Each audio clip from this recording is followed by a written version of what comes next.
Good morning. ഇന്നത്തെ morning വൈബിൽ ഉൾപ്പെടുത്തിയിട്ടുള്ളത് പെൻഡാസ് പൂക്കൾ പൂത്ത് നിൽക്കുന്നതാണ് കേട്ടോ. എന്താ ഭംഗിന്ന് നോക്കി നമ്മുടെ പെൻഡാസ് പൂവിട്ട് നിൽക്കുന്നത്.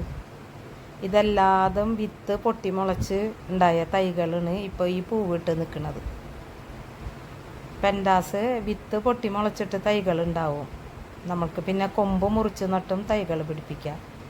ഇതെല്ലാം തനിയെ തൈകൾ പൊട്ടി മുളച്ചുണ്ടായതാണ്.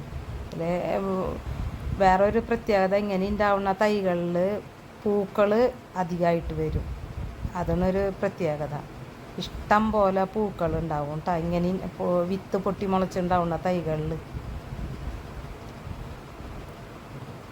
എന്താ ഭംഗി നോക്കിയത് നിൽക്കുന്നത്. ഇതിൻ്റെ ഒരുപാട് കളറ് നമുക്ക് കാണാൻ പറ്റും. എൻ്റെ കയ്യിൽ ഇപ്പോൾ പൂവിട്ട് നിൽക്കുന്നത് ഈ രണ്ട്